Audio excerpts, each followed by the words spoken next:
They called her clumsy, they called her worthless, and when young Annika dropped a silver tray, the Beaumonts made sure she paid in blood, whipped until her back split open, locked in a smokehouse to die. Her story should have ended there. But the girl they tried to bury crawled out of the dirt, scarred but alive. The swamps gave her shelter, the maroons gave her strength, and Annika gave herself a promise. She would return. By daylight, she was a ghost. By night, a knife in the dark. Overseers vanished, the matriarch bled on the altar, and the proud masters felt fear for the first time. Yet with every death, the line between justice and damnation blurred. Was she still a victim, or had she become the very monster they created? This is the slave girl who escaped brutal torture to come back and butcher her masters.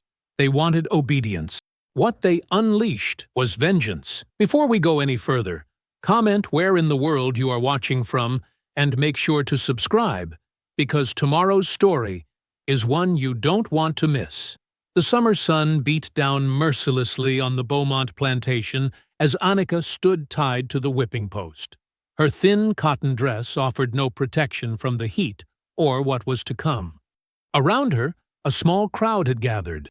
Field hands forced to watch, overseers with cruel smiles, and Madame Beaumont herself, seated primly in a chair brought out specially for the occasion. "Let this be a lesson," Madame Beaumont announced, her voice carrying across the yard. She sat straight-backed, a black lace fan moving slowly in her pale hand. "Clumsiness and waste will not be tolerated in this household." Annika's crime had been simple.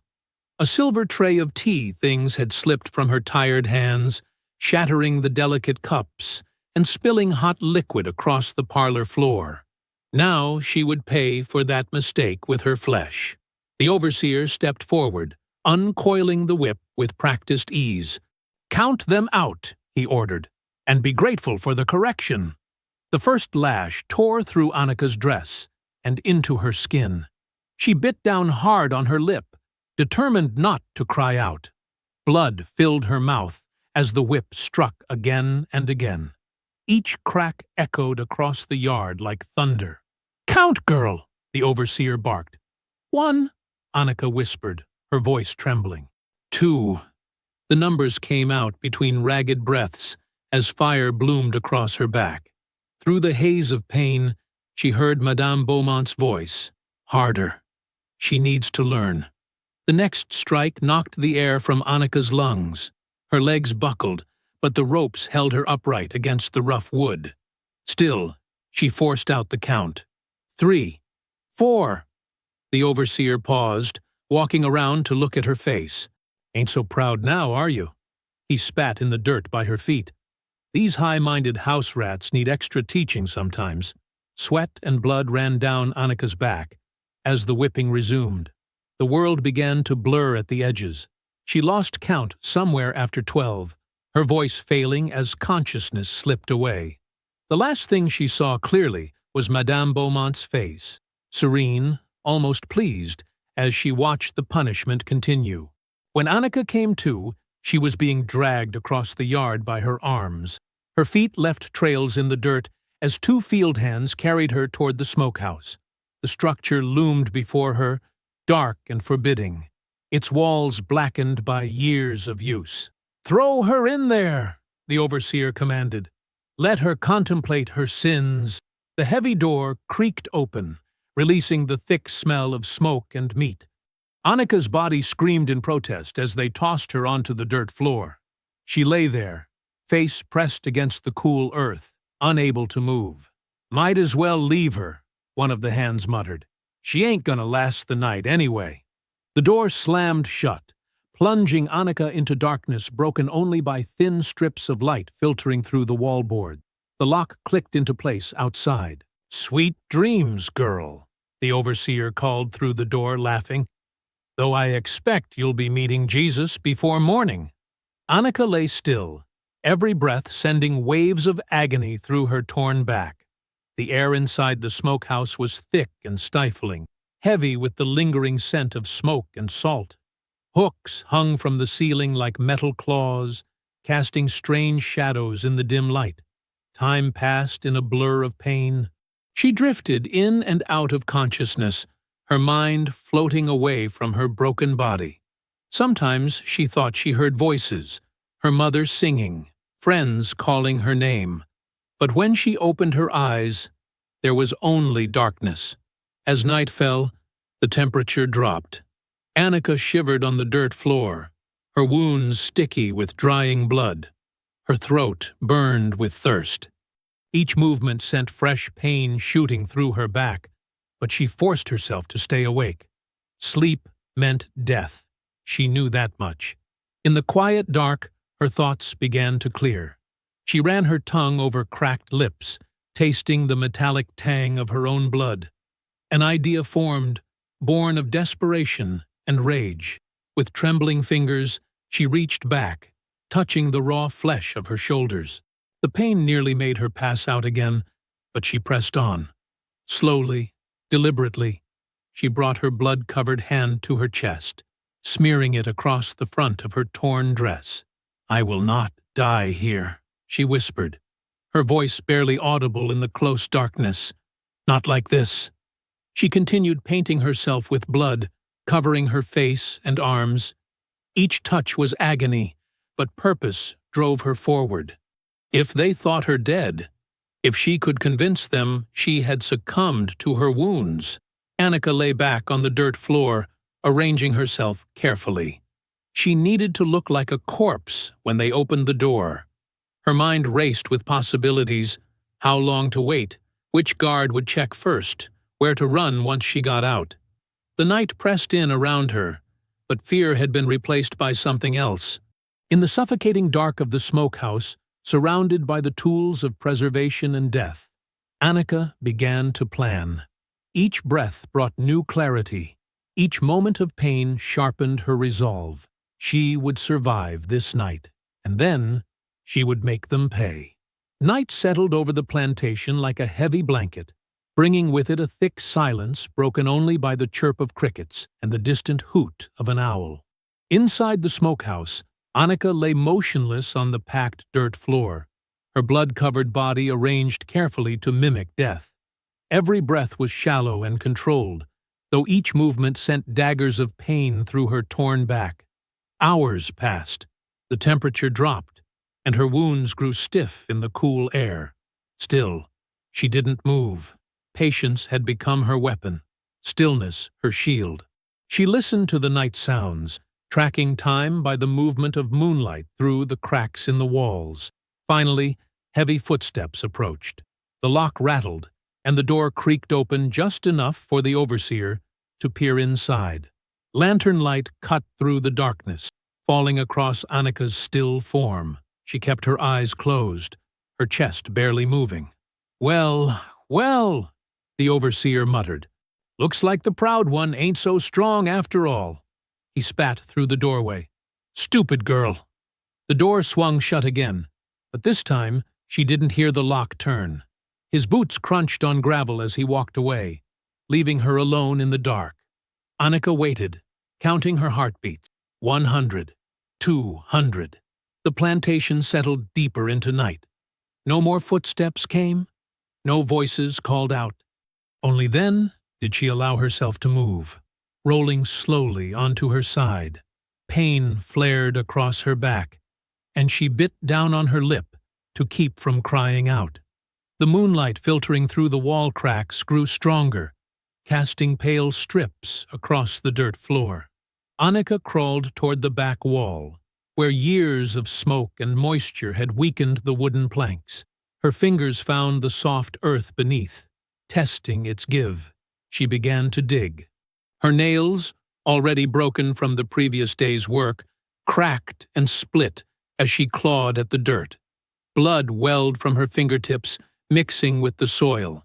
Still, she dug.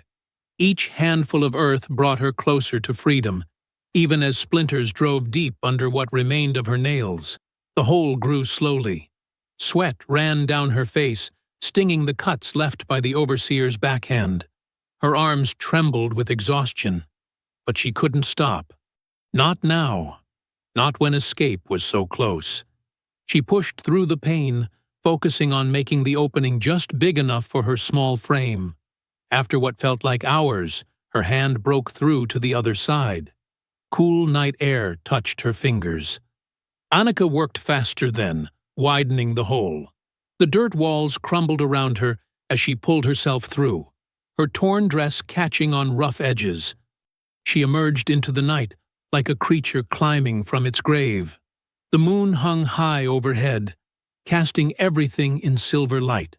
For a moment, she lay in the grass behind the smokehouse, letting her eyes adjust to the open sky. Every muscle in her body screamed for rest, but she couldn't stay. The swamp called to her, its darkness promising shelter, its waters offering escape. Getting to her feet was agony. Her legs shook as she forced herself upright, using the smokehouse wall for support.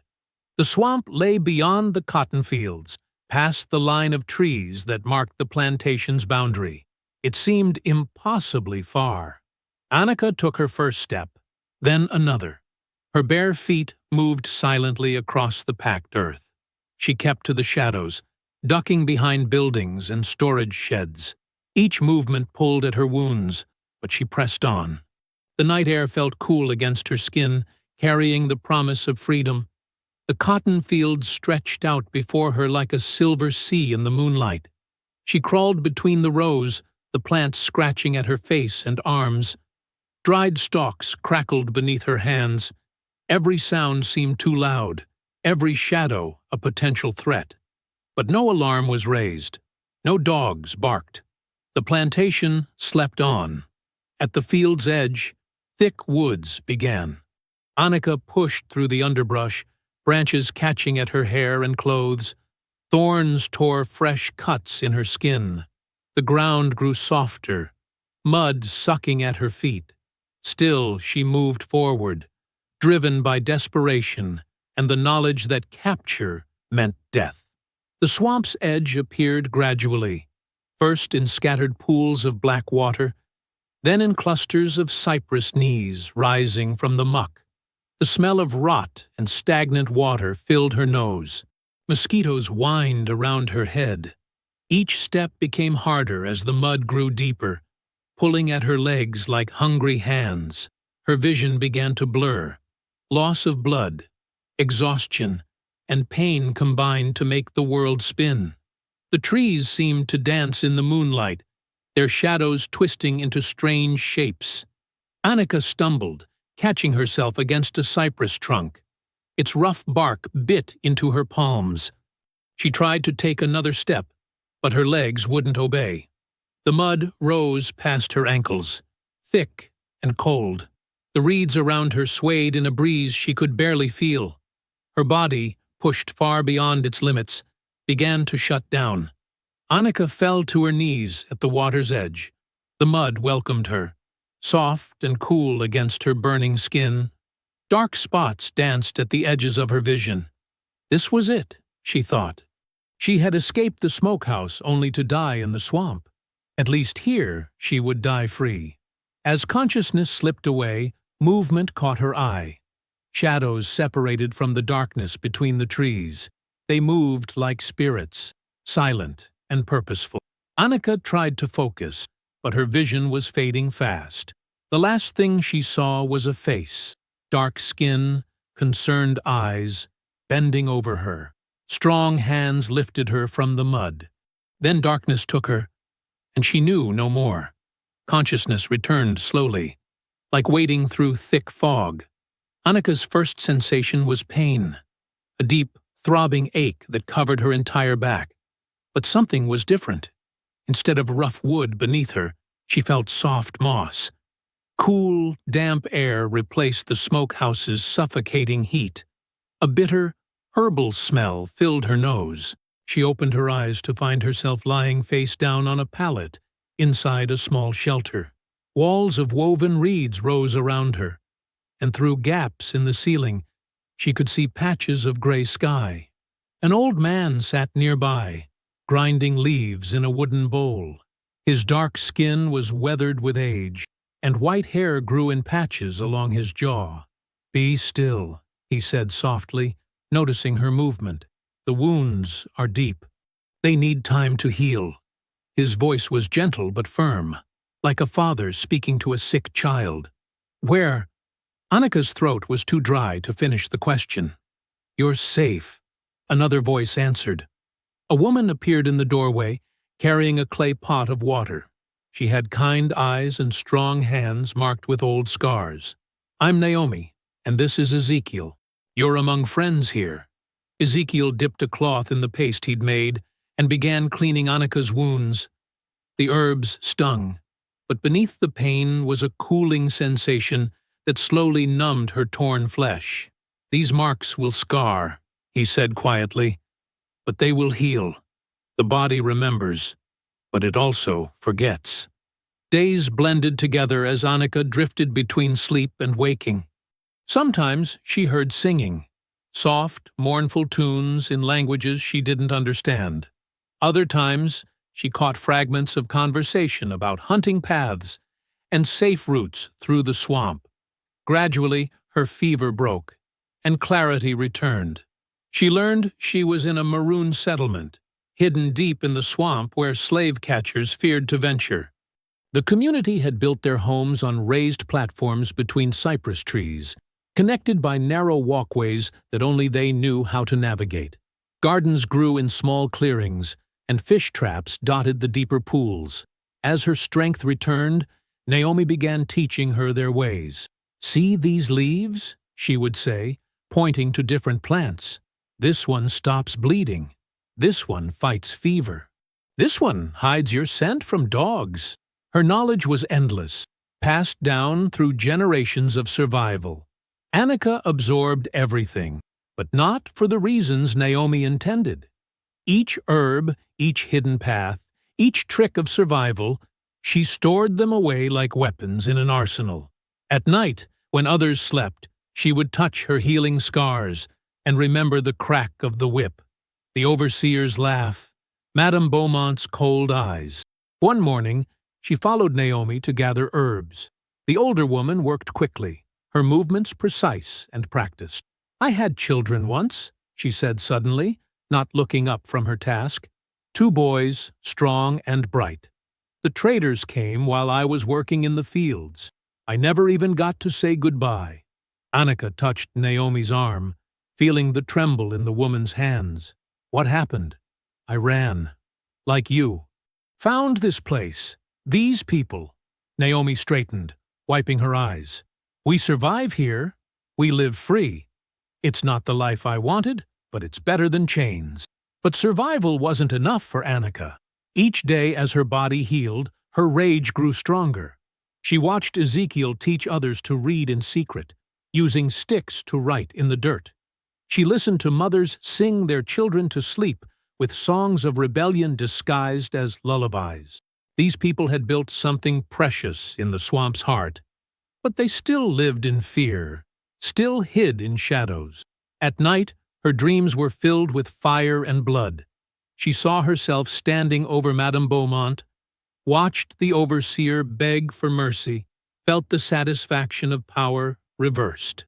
Each morning, she woke with her hands clenched into fists, her heart pounding with purpose. 2 weeks after her arrival, the community gathered for their evening meal. Fish stew bubbled in clay pots, and cornbread baked in the ashes. Children played quiet games while adults spoke in low voices about the day's work. Firelight cast dancing shadows on the platform's woven walls. Annika sat between Naomi and Ezekiel, watching the flames. The healing salve on her back had dried, pulling at her scars. Each twinge reminded her of the smokehouse, of the darkness she'd clawed her way out of. She couldn't stay here, hidden and safe, while others suffered under the overseer's whips. "I must go back," she said suddenly, her voice cutting through the quiet conversations. The words fell like stones into still water. Faces turned toward her, showing confusion, concern, fear. Ezekiel set down his bowl, his expression grave. "Child, no. You found freedom here. Why would you return to that place of death?" "Because they think I'm already dead." Annika's voice was steady, certain.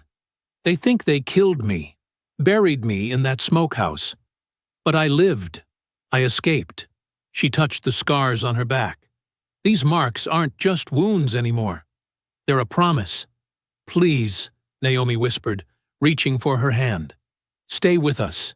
Live free. Don't let them take another child."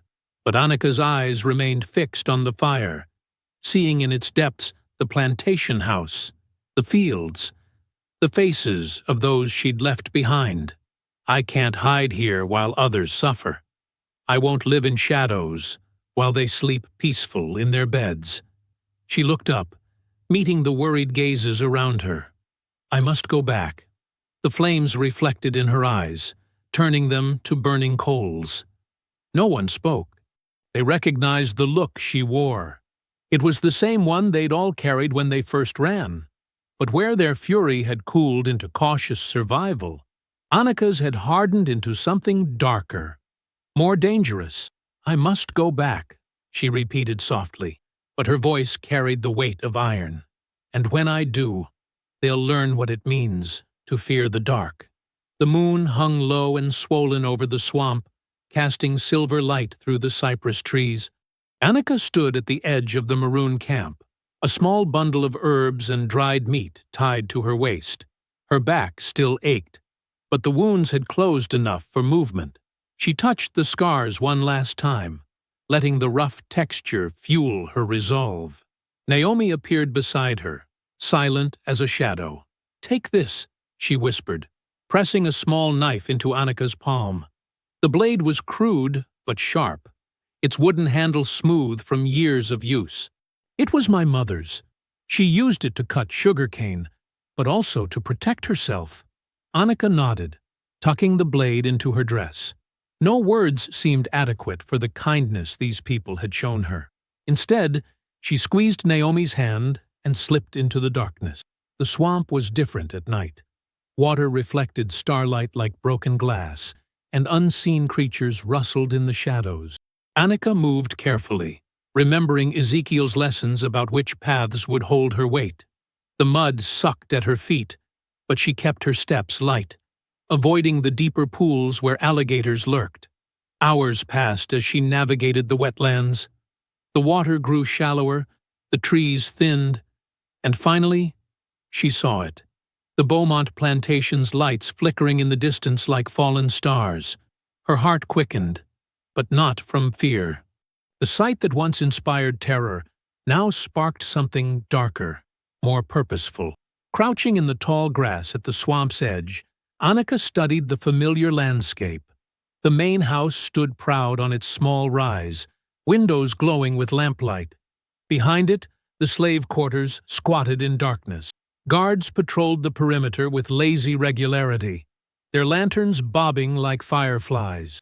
She waited until clouds dimmed the moonlight, then crawled through the drainage ditch that separated wilderness from cultivated land.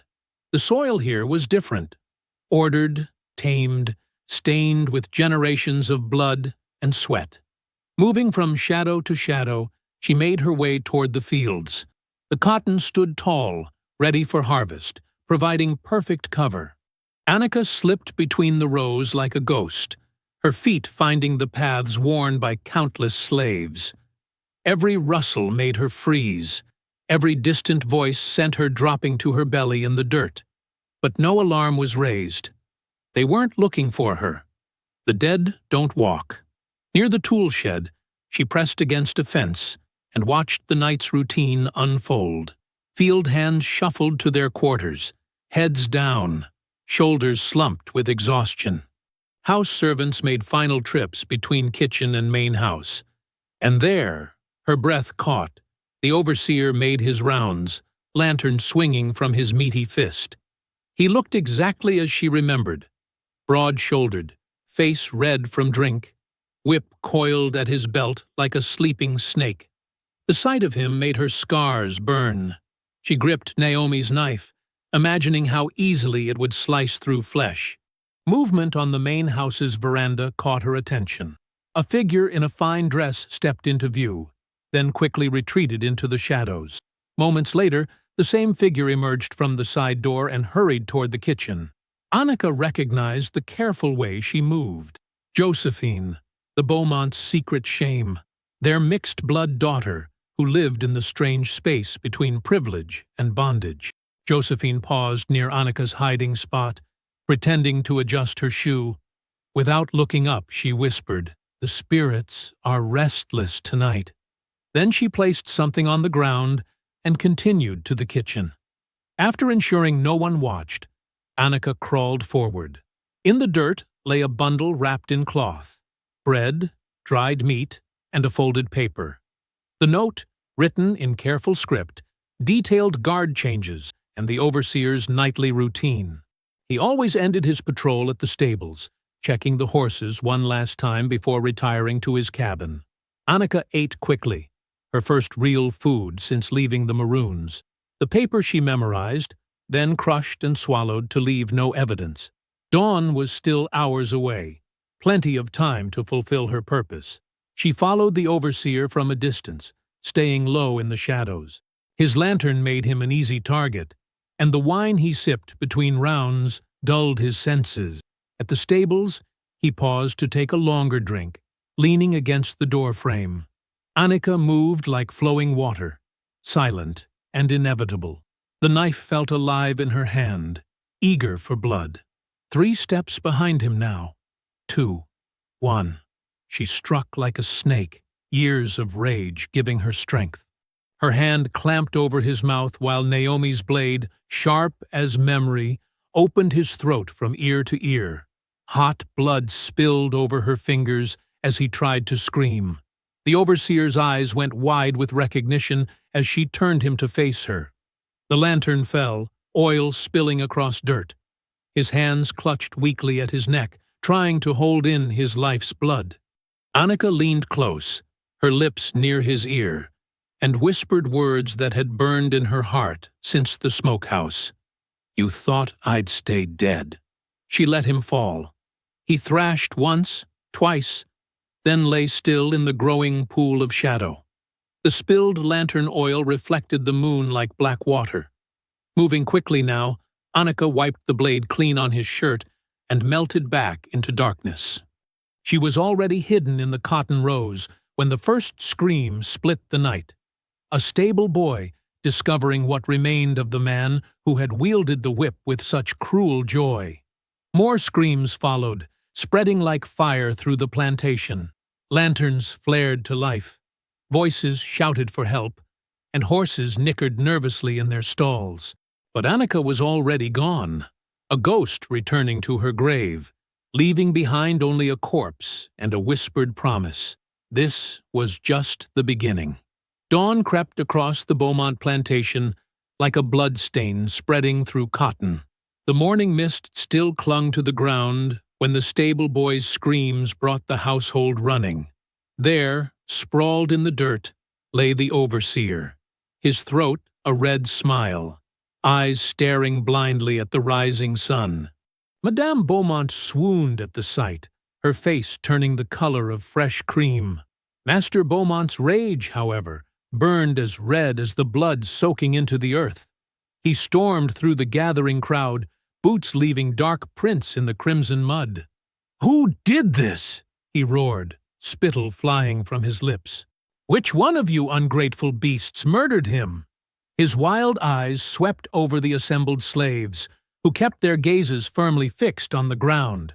When no one answered, he grabbed the nearest field hand by the throat. "Someone knows something!" The whip came out, its familiar crack splitting the morning air. One by one, slaves were dragged forward for questioning. Each denial earned another lash, until backs ran red and the ground collected more blood. Through it all, Annika watched from the shadows of the tool shed, her fingers wrapped tight around Naomi's knife.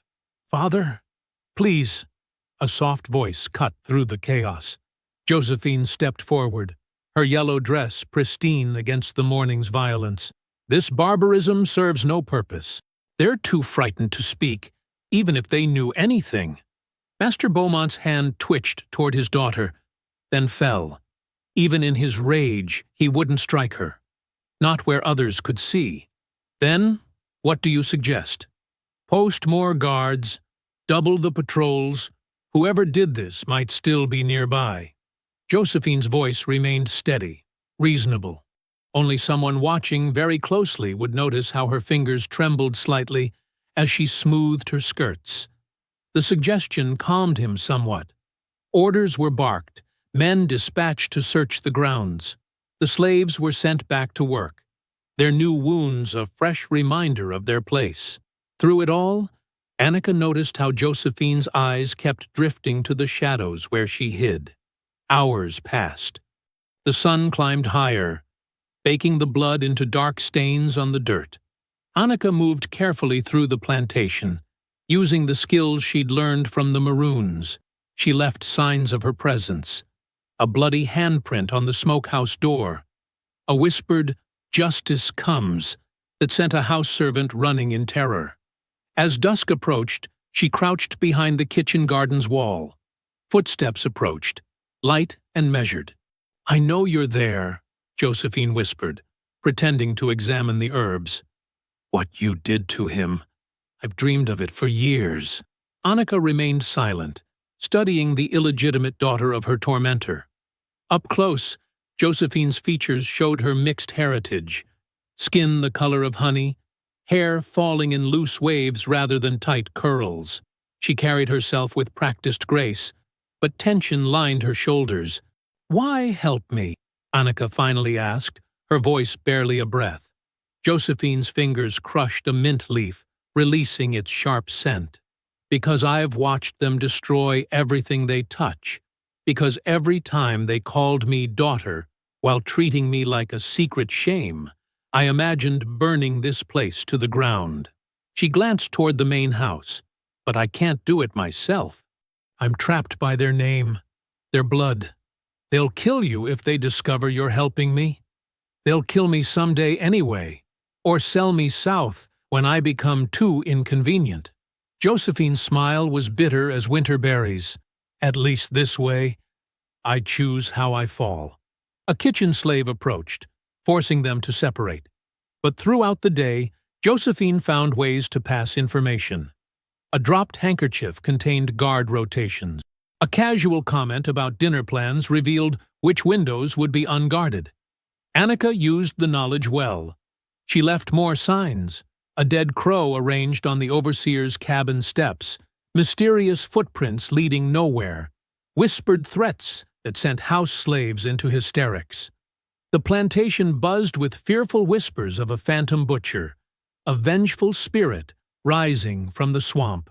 As night fell, Josephine made her way to the herb garden again.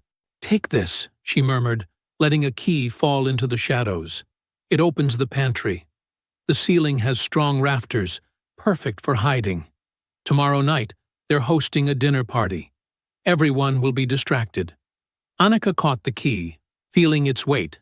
Not just metal, but possibility. Why the pantry?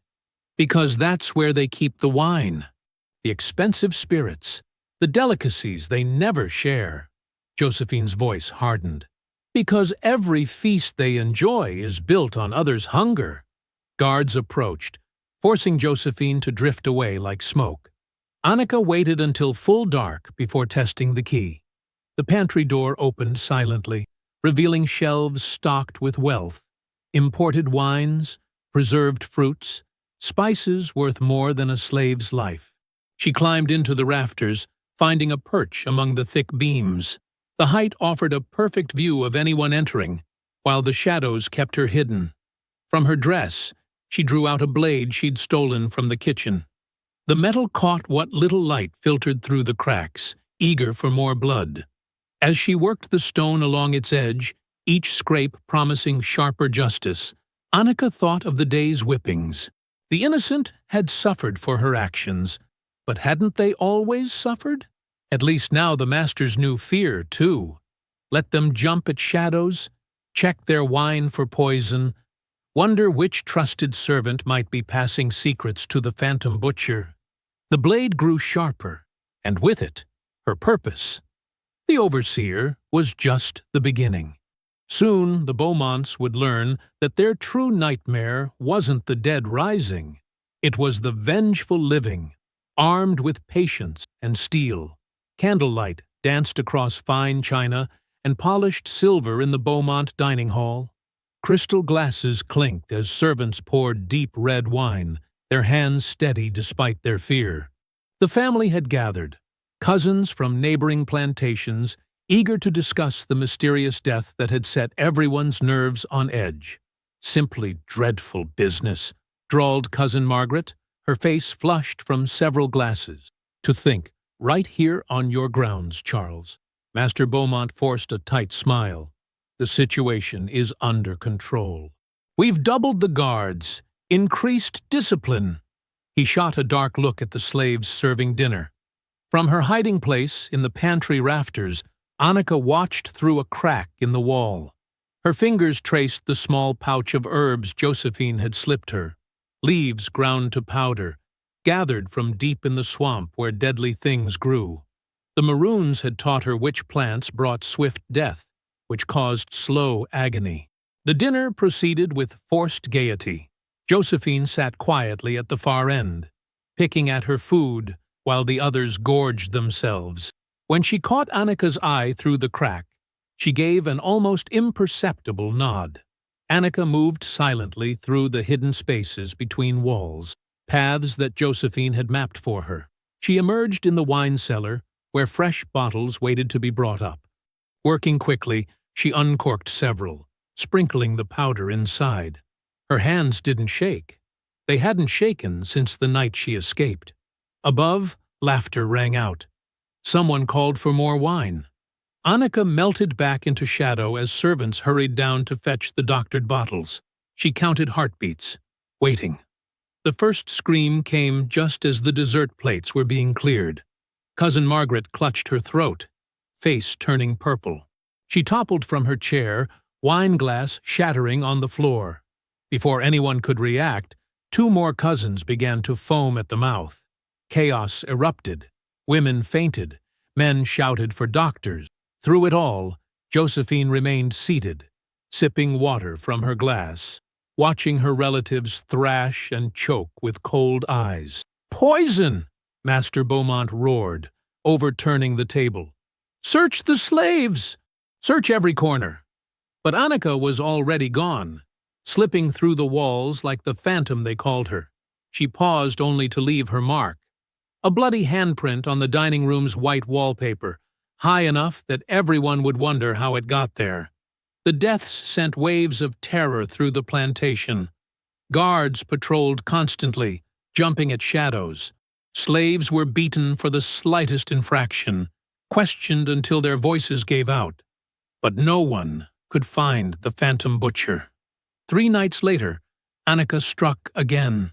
The cotton sheds stood like black monoliths against the star-filled sky, packed with months of harvested wealth. She crept from shadow to shadow, timing her movements between guard patrols just as Josephine had taught her. The oil lamps were easy to tip. Flames caught the cotton, hungry and eager. Annika watched from the safety of a nearby tree as orange light began to flicker through the cracks in the wooden walls. The fire spread faster than anyone could have predicted. By the time the first shout of alarm went up, 2 sheds were already engulfed. Guards and slaves formed bucket lines from the well, but it was useless. The heat drove them back, forcing them to watch as the Beaumont fortune went up in smoke. Master Beaumont's screams of rage could be heard above the roar of the flames. He struck out blindly, fists connecting with whoever was closest. Even Josephine wasn't spared this time. His backhand caught her across the face, sending her sprawling. The sight made Annika's hand tighten on her knife. But Josephine's eyes found her in the darkness, giving a tiny shake of her head. Not yet. The time wasn't right. Among the slaves, whispers grew louder with each new attack. Some spoke of Annika with fear, certain her vengeance would bring harder punishment down on them all. Others told different stories, of justice long delayed, of chains finally breaking. "She'll get us all killed," Annika heard one field hand mutter as she passed invisibly behind him. "Better to die fighting than live forever on our knees," another answered. The flames burned until dawn, reducing generations of stolen labor to ash. As the last embers died, Annika made her way back toward the swamp. Her knife was sticky with blood. She'd had to silence a guard who stumbled upon her hiding place. His body wouldn't be found until morning. Another message to the Beaumonts that nowhere was safe. The swamp welcomed her with familiar sounds, frogs calling, insects humming, water moving beneath the cypress trees. Here, where she'd first been saved, Annika could rest. But not for long. Her work was far from finished. She waded through knee-deep water, following secret paths the Maroons had shown her. The blood on her knife left red trails in the dark water, like whispered promises of more violence to come. Each step took her further from the plantation's chaos, but her mind remained fixed on her next target. The night air carried smoke from the burning sheds, a reminder that everything the Beaumonts had built could be destroyed. They had thought their power absolute, their control complete. But they had created their own destroyer, forged in fire and blood. Annika found her usual resting place, a hollow beneath twisted tree roots. As she settled in, cleaning her blade with practiced care, she could still hear distant shouts from the plantation. The masters would be furious tomorrow, their rage terrible to behold. But for the first time, their anger carried an edge of fear. Dawn broke over a plantation gripped by terror. The cotton sheds still smoldered, sending thin wisps of smoke into the pale morning sky. Workers moved like ghosts through the ruins, salvaging what little remained, while armed guards watched their every move. Inside the main house, Madame Beaumont paced the hallways, her black dress rustling against polished floors. Her normally perfect hair had come loose, gray strands falling around her face. Every few steps, she would stop to touch the crosses hanging on the walls, mumbling prayers under her breath. "Gather everyone in the chapel," she ordered a trembling house slave. "Every soul on this property will pray for deliverance from evil." Her voice cracked on the last word. The chapel filled quickly. Slaves forced to kneel in the back, family members in the front pews.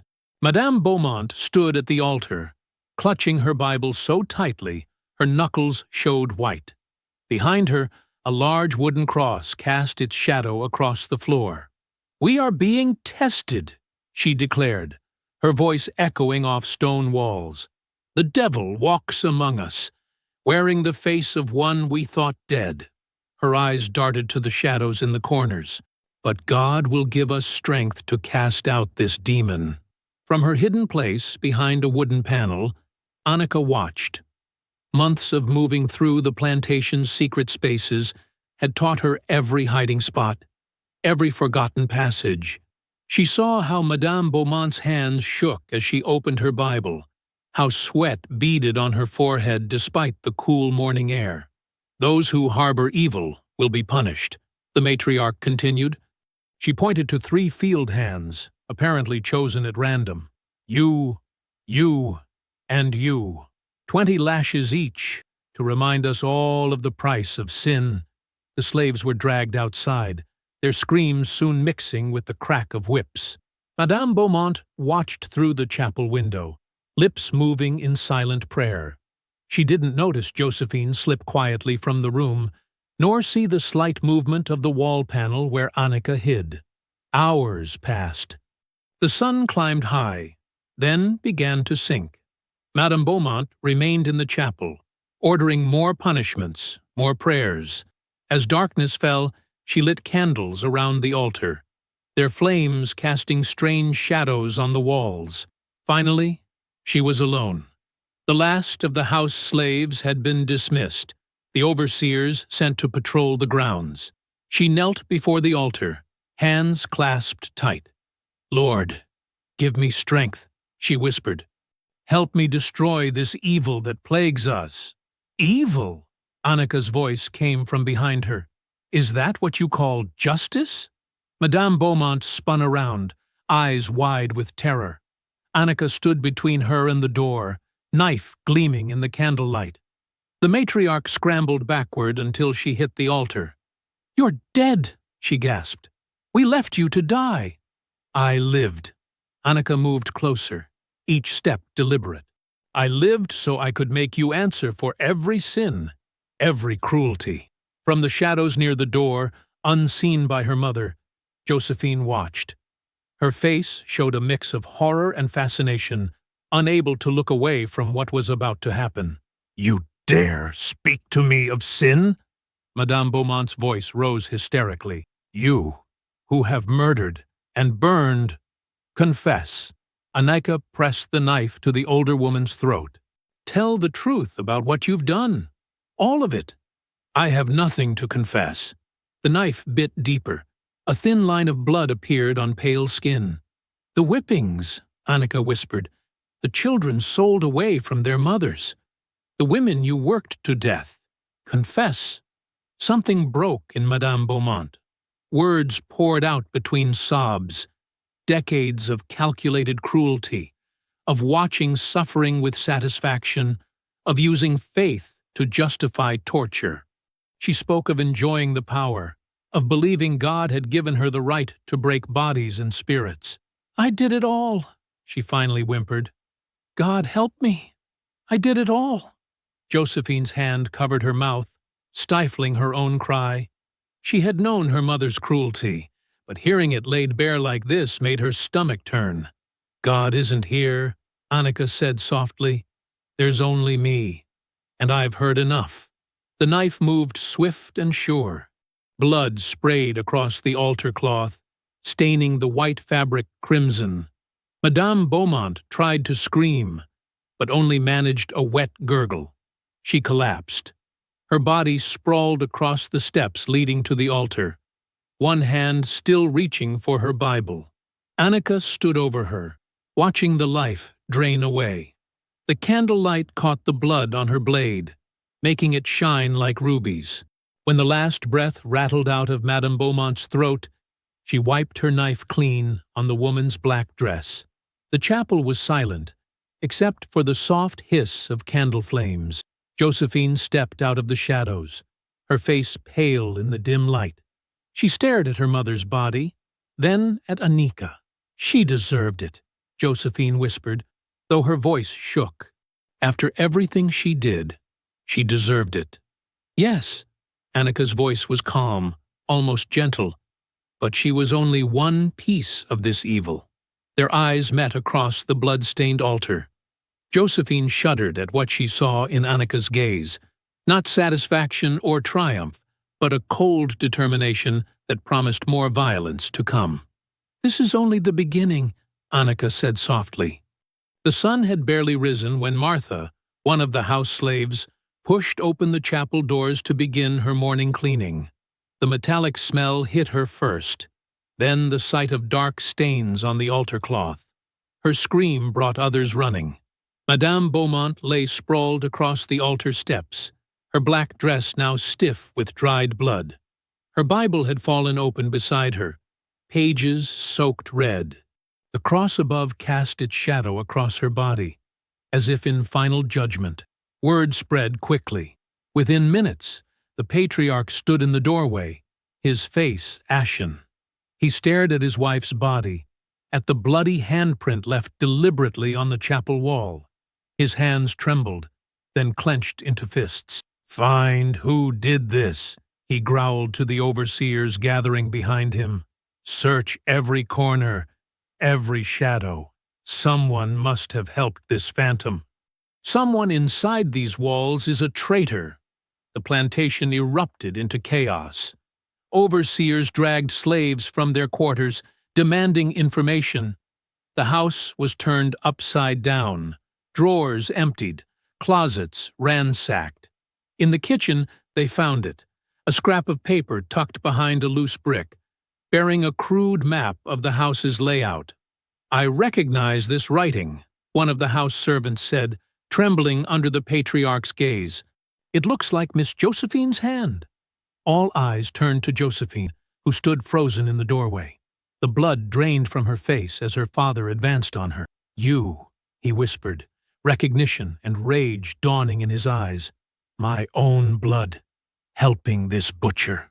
"Father, I—" Josephine started, but his hand cracked across her face before she could finish. She stumbled backward, tasting blood. "Get her!" he roared. Overseers grabbed Josephine's arms, dragging her into the yard. The morning sun beat down as slaves were forced to gather and watch.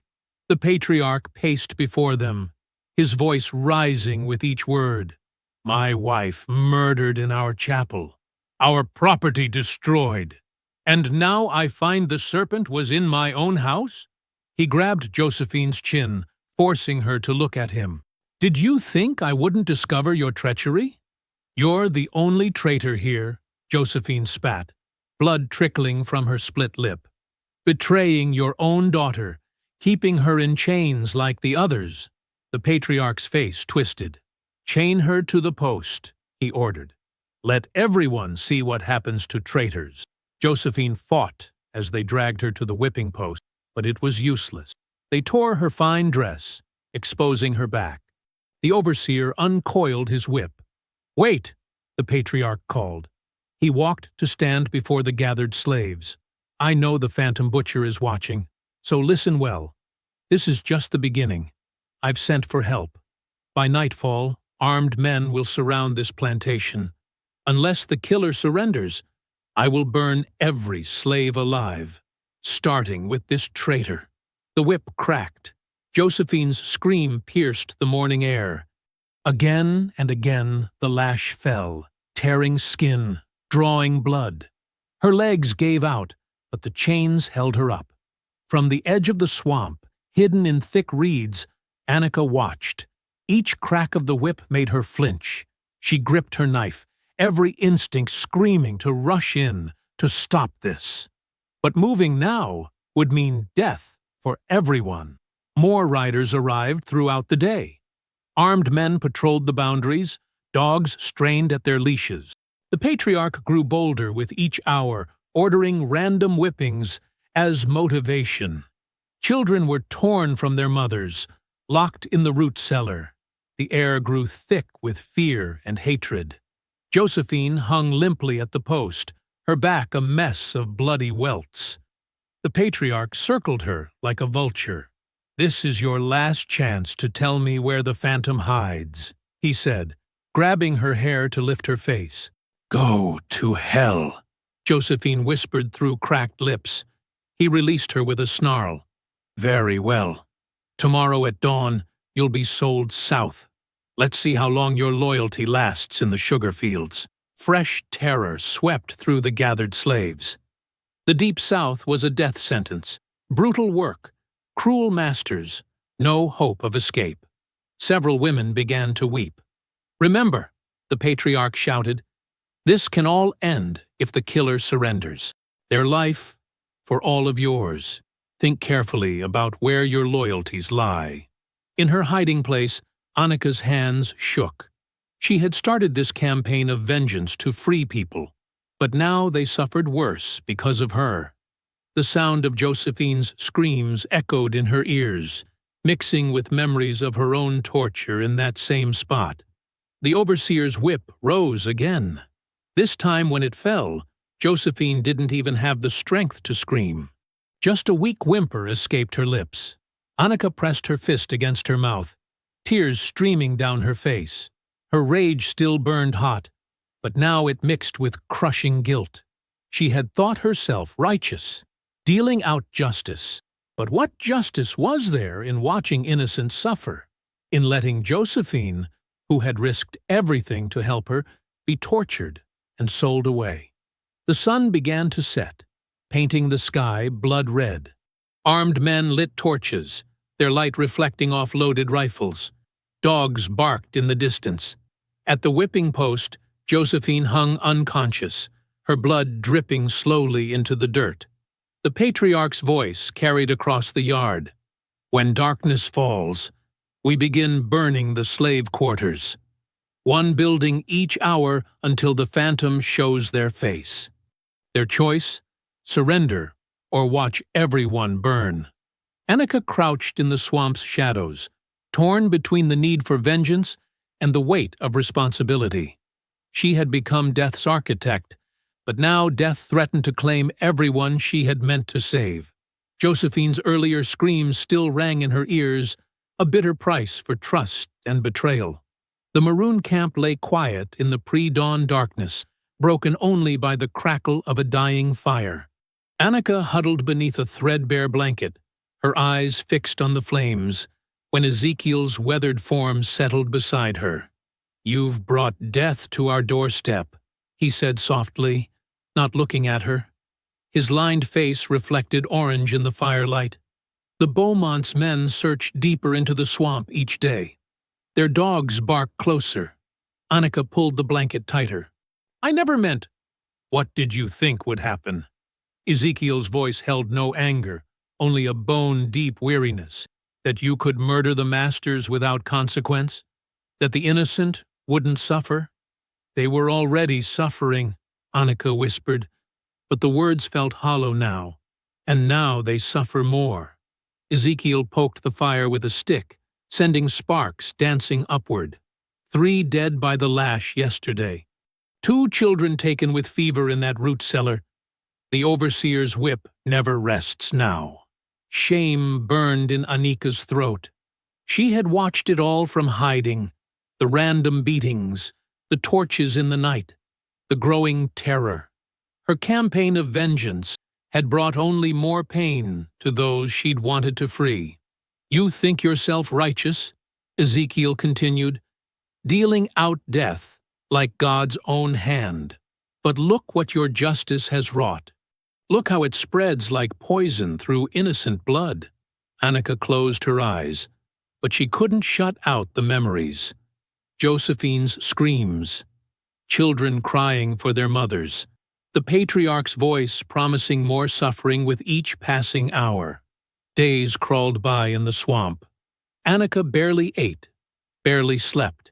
Every night brought sounds of violence from the plantation. Shouting, gunshots, the crack of the whip. Sometimes the wind carried screams so raw they seemed to tear the sky. Other maroons whispered when they thought she couldn't hear. Some wanted to cast her out, fearing she'd bring destruction to their sanctuary. Others argued she was only doing what they all wished they could. The camp grew tense, divided. Naomi still brought her food, though her eyes held more pity than warmth now. "They say Josephine's fever grows worse," she reported one evening, setting down a bowl of thin soup. "The wounds on her back have festered, but they won't let anyone tend her properly." Annika's hands trembled. She had watched through the reeds as infection set in, as Josephine's skin grew hot and her breathing labored. Still, they kept her chained, letting her hang there like a warning. "The traders come in 3 days," Naomi added quietly, "to take her south." The bowl slipped from Annika's fingers, spilling across the dirt. The deep south, where slaves were worked to death in the sugar fields, where even the strongest lasted only a few years. It was a death sentence, slow and cruel. That night, unable to sleep, Annika crept to the edge of the swamp. The plantation house loomed dark against the stars, torchlight flickering at its edges. Armed men patrolled the grounds, rifles gleaming. At the whipping post, Josephine's form hung limply, barely moving. "What have I become?" Annika whispered to the darkness. Her hands, once calloused from honest work, now felt stained with blood. She had killed without mercy, dealing death from the shadows. Was she any better than those who had tortured her? But watching Josephine suffer, Josephine, who had risked everything to help her, who had dared to defy her own blood, something hardened in Annika's chest. This wasn't just about vengeance anymore. It was about ending the Beaumonts' reign of terror, once and for all. The next morning, she found Ezekiel grinding herbs by the fire. "You were right," she said, sitting beside him. "I brought death to innocence. I became what I hated. He paused in his work, studying her face. Recognition of error is the first step toward wisdom. But I can't leave things as they are. Annika's voice strengthened. Josephine dies in 3 days if I do nothing. And the others, they'll never know peace while the Beaumonts rule. So more death is your answer? Ezekiel asked wearily.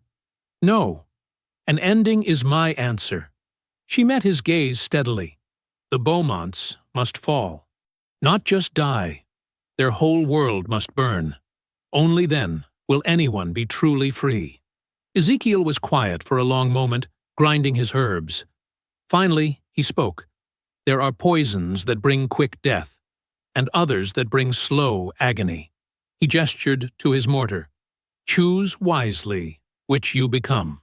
That evening, Annika sat alone by the water's edge, her blade across her knees. The steel caught moonlight as she drew the whetstone along its edge, each stroke precise and purposeful. The sound seemed to echo across the swamp. Shh, shh. She thought of Josephine hanging at the post, of children locked in the dark, of all who suffered while she hid in safety. The blade grew sharper with each pass of the stone. I'm coming, she whispered, testing the edge with her thumb. A bead of blood welled up, black in the moonlight. Hold on, Josephine. I won't let them take you south. I won't let them take anyone ever again. The blade sang against the stone, and Annika's whispers became a promise, not just to Josephine, but to all those who lived in chains. The Beaumonts' world of whips and chains would end, their empire of blood would fall, and from its ashes, something new would rise. The moon climbed higher as she worked, her blade growing keen enough to split a hair. Each stroke of the stone was a prayer, each whisper a vow. When justice finally came, it would come not like a knife in the dark, but like fire at noon, bright and consuming and impossible to deny. The Beaumont mansion blazed with light, every window aglow like captured stars. Carriages lined the curved drive as guests in elaborate masks and finery swept up the marble steps. Music spilled from the ballroom, violins and piano weaving together, almost drowning out the nervous whispers about recent deaths and disappearances. Annika watched from behind a hedge, her stolen servant's dress itching against her skin. She had chosen her disguise carefully, a plain black gown lifted from the laundry, hair tied back severely, eyes downcast in practiced submission. The perfect invisible servant, meant to fade into the background of the Beaumonts' grand affair. Guards patrolled the grounds with rifles ready, but their eyes skipped past her as she slipped through the servants' entrance. Inside, the kitchen buzzed with activity. Cooks shouted orders, serving girls rushed past with laden trays, and no one spared her a second glance. Just another shadow among shadows. In her apron pocket, small cloth pouches held crushed herbs from Ezekiel, some to kill quick, others to bring fever and madness. A stolen knife was strapped to her thigh, and oily rags were tucked into her bodice. Tonight, death would wear many masks. She joined the flow of servants entering the main hall, head bowed, steps measured. The opulence struck her like a physical blow. Crystal chandeliers dripping light, marble floors polished to mirrors, gilt frames gleaming on every wall. Music floated down from the gallery where musicians played, their faces hidden behind Venetian masks. The guests swirled in elaborate costumes, women in silk and feathers, men in embroidered coats, all wearing masks that transformed them into creatures of fantasy. A peacock danced with a wolf. A butterfly sipped wine beside a golden lion. Even the servants wore simple black masks, marking this as a night when all faces could hide. Annika lifted a tray of wine glasses, her fingers steady despite the rage burning in her chest. This splendor was built on blood, paid for with whips and chains and broken bodies. She moved through the crowd, offering drinks with downcast eyes. "Such a lovely gathering," a woman in a swan mask trilled, taking a glass. She sipped the poisoned wine without hesitation. "Though I hear the Beaumonts have had such terrible luck lately." "Accidents and illness," her companion replied, a man behind a silver fox mask. He drained his glass in one swallow. "Though some whisper of darker things." Annika drifted away as they chatted, counting heartbeats. Soon the herbs would take hold. First dizziness, then fever, finally convulsion. She moved methodically through the room, poisoning glasses, watching masks hide the first signs of distress. Above, massive chandeliers hung from thick ropes, their crystals catching and fracturing light. During her days hiding in the house, she had studied those ropes, noting which ones bore the most weight. Now she slipped behind curtains and into alcoves, sawing through hemp fibers with quick, sharp strokes. The first chandelier fell as the dancing reached its peak. Crystal shattered like ice, showering the crowd with glittering shards. Screams pierced the music. Bodies sprawled across the floor, some bleeding, some twitching from poison, some merely stunned. Chaos erupted. Guests stumbled for exits as another chandelier crashed down. In dark corners, oil-soaked rags sparked to life. Smoke began to curl along the ceiling. The music stuttered and died. "Fire!" someone shouted. "The house is burning!" Annika shed her servant's mask and moved through the panicked crowd like a ghost. More guests collapsed, clawing at their throats as poison took hold. Flames licked up curtains and raced along wooden panels. The air grew thick with smoke and screams. Guards rushed in, but they couldn't tell friend from foe in the chaos. Gunshots rang out, adding to the terror. Guests trampled each other trying to escape. Masks were torn off, revealing faces contorted with fear. Through it all, Annika kept moving. She had memorized every corner of the house during her hidden vigils. While others ran blindly, she navigated with purpose. More fires bloomed in her wake. In the library, the parlor, the kitchen below. The mansion's elegant bones became its own funeral pyre. She passed fallen bodies without pause. The peacock mask splashed with blood, the golden lion face down and still. The butterfly's wings were burning, silk blackening as flames spread. Their deaths meant nothing to her now. They had danced in the house of pain, ignorant or uncaring of its foundations. Let them burn with it. The smoke grew thicker, turning the grand hall into a maze of shadows. Coughs and screams echoed off marble, multiplying in the haze. Another chandelier fell, and the crash was almost lost in the roar of flames. Heat pressed down like a living thing. More shots rang out, wild and desperate. Someone grabbed her arm, a guard with panic in his eyes. Without hesitation, she drove her knife up under his ribs. He fell without a sound, just another body on the floor. The fire spread faster now, feeding on rich wood and expensive fabrics. Paintings curled and blackened in their frames. The marble floor cracked from heat. Above, the gallery where musicians had played collapsed in a shower of sparks. Annika paused at the foot of the grand staircase, looking back at her handiwork. The ballroom was transforming into hell. Flames dancing where couples had waltzed, smoke thick as fog, bodies scattered like fallen leaves. The elegant masks now seemed like grotesque mockeries, hiding faces frozen in death. Through the chaos, she caught glimpses of running figures, servants fleeing, guards shooting blindly, guests stumbling toward exits. Let them run.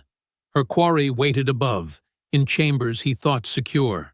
The patriarch would not escape so easily. She started up the stairs, knife ready in her hand. Smoke rolled down to meet her, but she knew the way.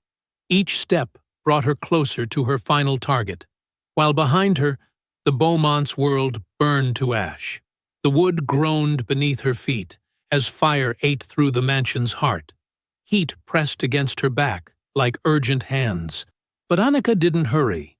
She moved with the same deliberate grace she'd shown while serving poison, while cutting ropes, while watching death bloom. The upper hall stretched before her, thick with smoke. Somewhere ahead lay the Patriarch's chambers, where he no doubt cowered behind locked doors. She could almost taste his fear on the smoke-laden air. Through the smoke-filled corridor, Annika stalked toward the Patriarch's chambers. The fire's glow painted the walls in hellish orange, casting twisted shadows that danced like demons. Heat pressed against her face as she approached the ornate double doors. Inside, she heard movement, panicked footsteps, the scrape of furniture. She tested the handle. Locked, as expected. With a swift kick near the lock, the weakened wood splintered. The door crashed inward. The Patriarch stood by his desk, a pistol trembling in his hand. His fine evening clothes were disheveled, face slack with terror. Gone was the commanding presence that had ruled through fear. Now he was just a man, cornered and afraid. "Stay back!" he shouted, voice cracking. The pistol wavered between them. "I'll shoot!" Annika advanced slowly, knife gleaming in the firelight. "Like you shot my mother? My sister?" Her voice was ice despite the inferno around them. "Go ahead. Add one more death to your conscience." He pulled the trigger. Click. Empty chamber. Click. Click. His eyes widened as he realized his last defense had failed. The pistol clattered to the floor. "Please," he whispered, backing away until he hit the wall. "I'll give you anything. Money, freedom papers, land. You have nothing I want." Annika raised her blade. "Except your blood." The Patriarch slid down the wall, legs giving out. Sweat gleamed on his face, whether from fear or the growing heat, she couldn't tell. "You're just a slave," he babbled. "You can't do this. You can't." "I stopped being a slave the moment I crawled from that smokehouse." She pressed the knife to his throat, feeling his pulse race beneath the steel. "Now you'll know what it's like to be powerless." "Wait!" A voice cut through the crackle of flames. Josephine stood in the doorway, silhouetted by fire. Her face was streaked with soot, but her eyes burned with cold purpose. "Don't kill him!" Annika didn't lower the blade. "He deserves death. Death is too merciful." Josephine stepped closer, staring down at her father with contempt. "Let him live as they lived. Let him taste the whip, feel chains, know what it means to be property." The Patriarch's eyes darted between them. "Josephine, my own daughter." "I was never your daughter," Josephine spat. "I was your shame, your secret. You kept me in your house, but treated my mother's people like animals." She produced a set of iron shackles, the same ones that had bound countless slaves. "Now you'll wear their chains." Understanding dawned on the Patriarch's face. "No! No, you can't!" But Annika was already pulling his arms rough behind his back. The manacles closed with a final click. He struggled weakly as they hauled him to his feet. Together, they dragged him through the burning mansion. Smoke rolled through the halls in thick waves. Flames licked at their heels. The Patriarch stumbled and wheezed, but they showed no mercy. This was his exodus, not to freedom, but to bondage. They emerged into the yard where surviving slaves had gathered to watch the great house burn. Their faces reflected firelight and something else, a fierce satisfaction at seeing their tormentor brought low. Josephine shoved her father to his knees in the dirt. From a nearby shed, she retrieved a whip, the same one that had torn Annika's flesh. The Patriarch flinched at the sound of it unfurling. "Please," he begged, "I'm your father." The whip cracked. He screamed as it bit into his back, shredding his fine coat. Again and again, Josephine brought it down, each stroke precise and methodical. Blood soaked through silk and linen. "Count them," Josephine commanded, voice hard as iron. When he only sobbed, she struck harder. "Count!" "1," he gasped. 2, 3. The assembled slaves watched in silence as their former master writhed under the lash. Some turned away, unable to bear even justified cruelty.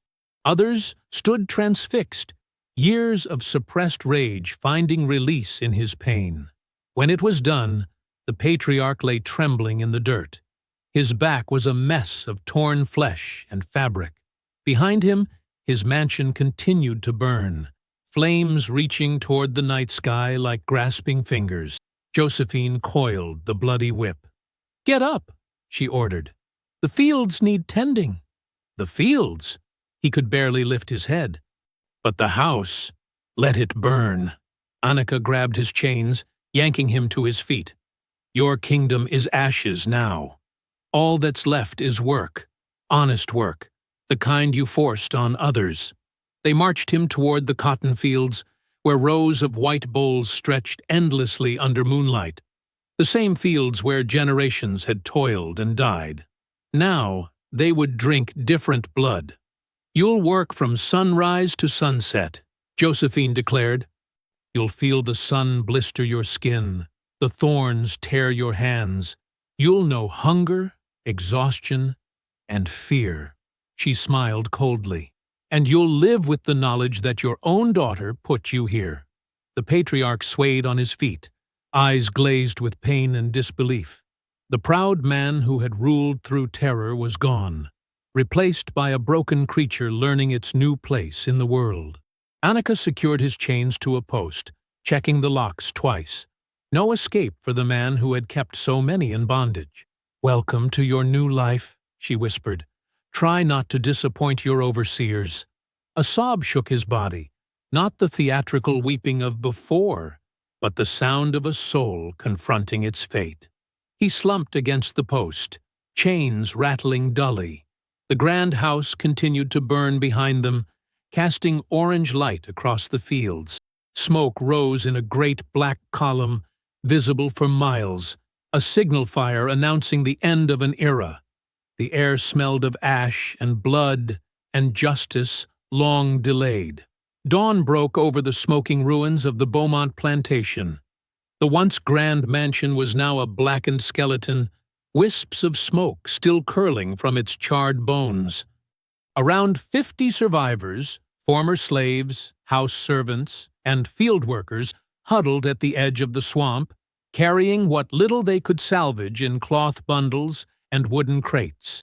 Annika stood before them, her knife now sheathed, but still visible at her hip.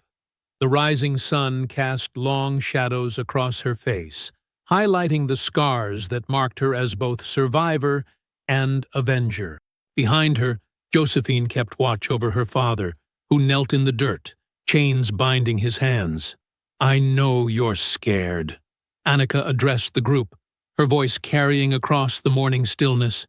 "For generations, these swamps meant death, quicksand, snakes, and the overseer's dogs.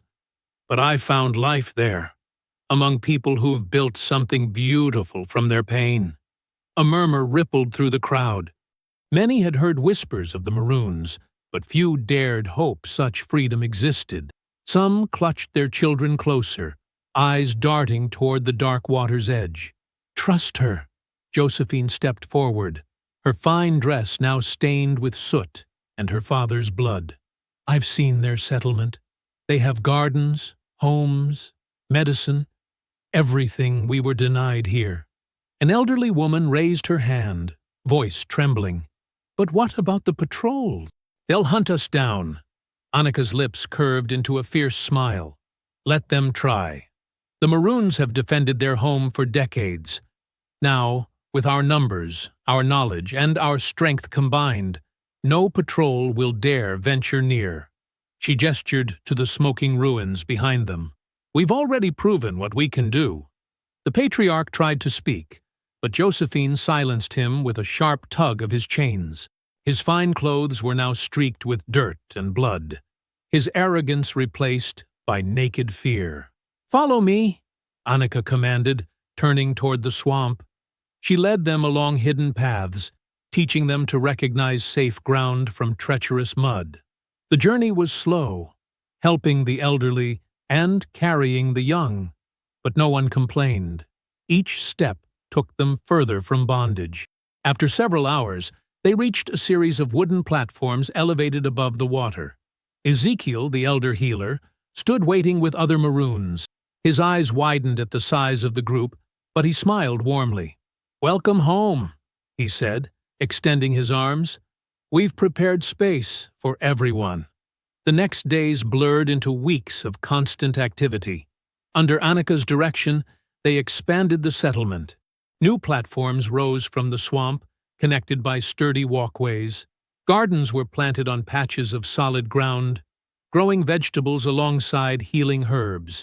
The Maroons shared their knowledge freely: how to navigate the swamp, find clean water, and stay hidden when necessary. Josephine proved invaluable. Her education meant she could read and write, skills she now taught to others in the evening hours.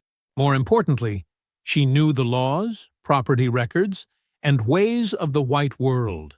With careful forgery and strategic bribes, she began securing legal ownership of land around the swamp's edges.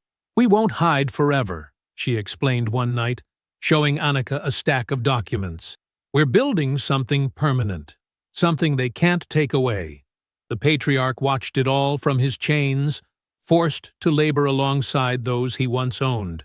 Each day, he carried wood, dug foundations, and learned the burning ache of honest work. Some wanted him dead, but most ignored him. He had become what he once made them: invisible. 1 month after the escape, Annika called everyone together. The settlement had grown into a proper village, with sturdy homes rising above the water and smoke from cooking fires drifting through the trees. Children played on the walkways, their laughter no longer muffled by fear. "Look how far we've come," she said, standing on the central platform. "From fugitives to founders, from property to people." She drew her knife, the same blade that had opened so many throats, but now she turned it on herself, pressing the tip to her forearm. "This mark," she traced the raised scar left by her last whipping, "was forced upon me." It was meant to show their power, their ownership. With deliberate strokes, she carved a parallel line beside it, blood welling up bright and clean. "This mark I choose. It shows that we own ourselves, that our pain has made us stronger." Others stepped forward, asking to share in the ritual. Each carved their own marks, not deep, but enough to scar. Even Josephine participated, though she chose to mark her palm instead of her arm. "So I see it every time I write our people's names in the land records," she explained. The patriarch watched in silence, understanding at last how completely his world had overturned. His power had been built on making others small, but they had risen up, claimed their pain, and transformed it into foundation stones for a new way of living. As the sun set, Annika stood at the edge of their growing village. Behind her, voices sang work songs that were no longer whispered, but proclaimed proudly across the water.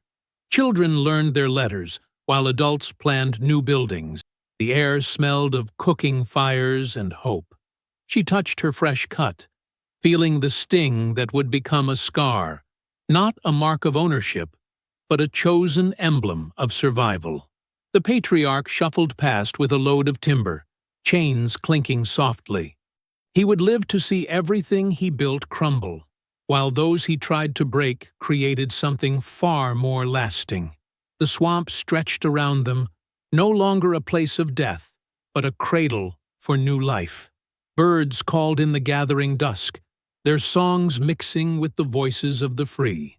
Here, on this land bought with blood and built by formerly bound hands, justice had finally found its home. I hope you enjoyed that story. Please like the video and subscribe so that you do not miss out on the next one. In the meantime, I have handpicked 2 stories for you that I think you will enjoy. Have a great day.